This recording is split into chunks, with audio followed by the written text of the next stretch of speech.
Are you? You probably should go over there. You'll do this. Okay, me. Okay, come here. Okay, now that you can breathe. Opposing sides, the whole audience. Okay. Yes, Todd. Okay. Todd, do your side. No, I'm Todd, I'm Frost. Okay. and we did Leonardo da Vinci. His life. Leonardo da Vinci. Was that really? Okay, so he's a Renaissance man. He was considered by all. So a Renaissance man, the definition is that you are skilled at many things. He was an architect, an engineer, an inventor, and he was also a painter. He was born on April 15th in 1452 in Anciano. He died May 2nd, 1519 in Clos Luce. It's also pronounced loose by different variations of people. Amboise, which is in France. He never went to public school because he was homeschooled by his father. And that kind of led to people believing that he could have been being taught at a very advanced level by his father. Probably a few grades above where he was at. Yeah, so like when he was 10, he was probably like being taught at a high school level. He joined the studio, Andrea del Verrocchio, in Florence, which was also near France. When he was 15, this was where he painted at the studio, which was an art studio, to learn everything about art. He painted there, and he also studied a little bit there too, about the techniques he used, which would later develop his skill, which his self-portraits and all of his paintings show. Yeah, next slide. His art style, like it was like high Renaissance and pastel art. Like,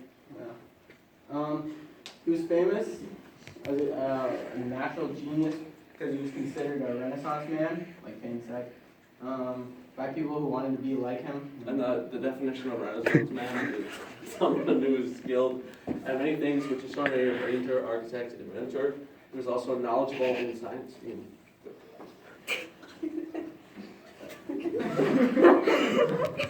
that it? No, there's the picture. Oh, the picture, that he drew that. And that's the anatomy stuff. Okay, this picture it really led to a lot of help because this is the first really perfectly anatomical correct. That was the focus of this painting, or not painting, this drawing. Everything is to scale in it, everything. There's also, so he's showing how the arms would have moved in a circle if you move them up. And the legs, you reveal them that it also creates a circle. Next slide. Oh, the first painting he shows was the Mona Lisa. It is now located in the Louvre in France. The Louvre, actually, I believe. Is that the Louvre? Okay, no, that's not right. That's the Louvre, which is in France. This is the Mona Lisa, which we will be talking about, which she was considered possibly the greatest painting of all time. Yeah. And there's also more about this that we'll talk about, but her face kind of feels like a person. Yeah. Painting of it. Okay, next slide. Creation, color, and style.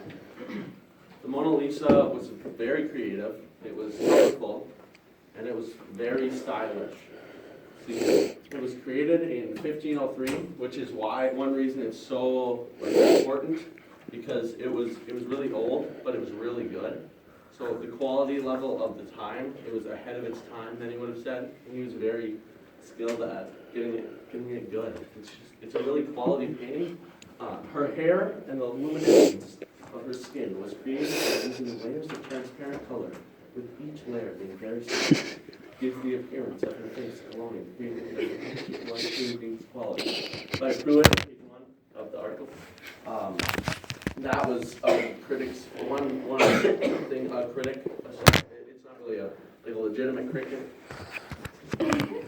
Not a critic, but like, Red Tomatoes, it's not that, it's not that website, but he was just, his critique of the artwork, of the actual artwork. The Mona Lisa, as shown right here, is a portrait that is in the style of a high Renaissance, which that means that it was during, for one, it was during the time period of the Renaissance, as well as the actual style. Shows the halo, the high Renaissance is that it's later in the Renaissance, so the halo is gone. So there used to be in the early Renaissance, it was more religious, and they tried to make their paintings represent those holy figures, which would complement that. They were always happy with that. So this is a portrait of a guy's wife. He was a merchant, and daughter. And yeah, it's unknown 100% though if this was actually her. It could have been someone else. Okay, next slide. The scene shows a lady of elegance and portrait stands in front of hills and mountains, and you can see the hills, mountains, streets.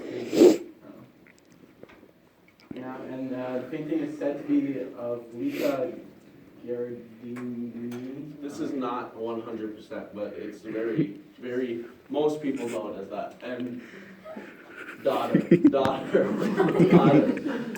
of Francesco del Gazo, yeah. Okay. Yeah, it's important. Daughter. Yeah. Okay. It's important because it's by Da Vinci, who's arguably the single best painter of all time, and also remains skilled at many things. And this is really proven now that people really believe that he was the single best painter of all time, because his works were just so magnificent with the quality and the layers that he showed. He didn't just paint something on one sheet, it would be layered and layered to give different effects, such as her face glowing. It was one of those effects. And as you can see, this is a very nice portrait of her, which the portraits used to be of just the face, and it would be above the shoulders, but now he kind of included her down to her hands crossed, and that really brought out some depth to the background being so, her face is really just centralized. Okay, next slide.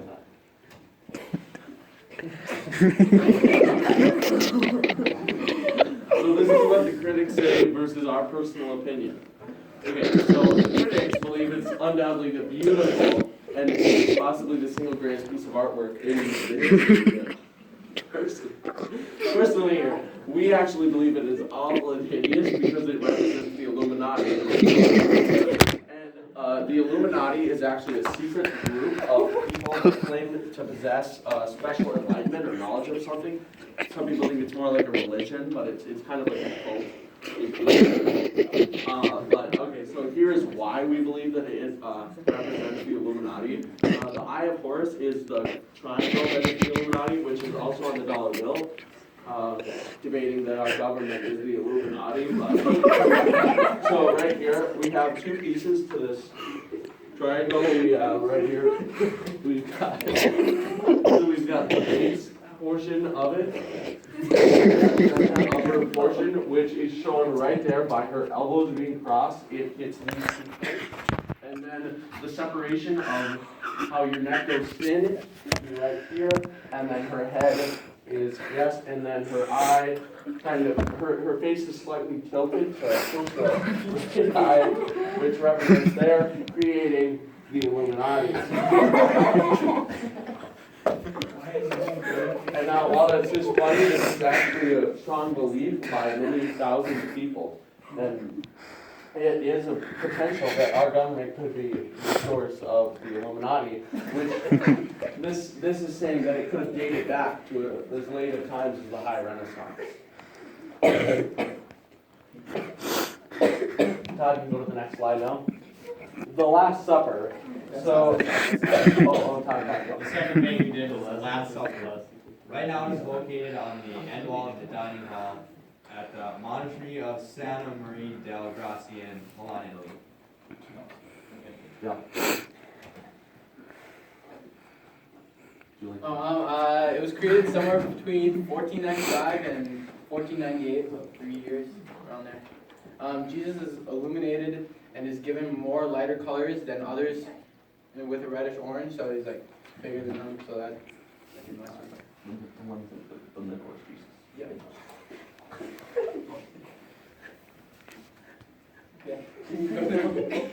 Okay, so the table is white with cloth as seen here, which the white color in this older time was really a representation of purity and holiness.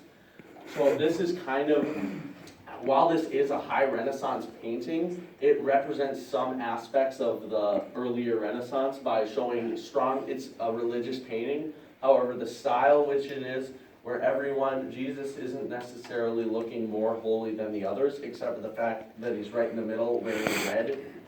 And yeah, right, so he is holy, that is clarified. However, he is not, his head is not bigger or something like that, other than the other people. They are all very similar facially, and he is not given any religious and godly things, except for, yeah, the white tablecloth. The white tablecloth really represents the holy and gives them the purity, which doesn't make sense because of how they kind of ate like pigs back then, so it would have been stained, which would not have been a smart choice to actually use a white cloth. Because they did not have things like Trident, or no, not Trident. That's gone. The cleaning things to get stains out. Tide pods, yeah, no, Tide pods. We don't use sort of bleach would work too. It's white, so bleach would work. We got the bleach whole hand shading in like a lighter shade of white on one half. Okay, it is a mural, high Renaissance painting. The reason it's a mural is actually classified as a very large painting, and this was a very large painting, and it is very wide, not as tall, but it's very wide. So it shows kind of the mural aspect. An example of a mural would be downtown, some of those like graffitis and those types of things, those are murals on the side of the wall in downtown. This is a high Renaissance painting. The reason it's high Renaissance rather than early is the time period it was painted, which is at the end of the Renaissance, or it's during the Renaissance, yeah. And then as I went over before, he is not more holy than these guys, and they are to scale. They don't have holes like the thing that goes above your head when you're holy. That's not above their head. Let's wrap it up. Thanks a lot. Almost done. Yeah, it's getting there. Okay. Oh, this is my slide. Okay. Meaning and why is it important? So, this is a very important painting because, like the Mona Lisa, it's compared as a masterpiece of its time because it was just so advanced and it's a very skilled, it's a very layered painting and it looks really good. So the scene.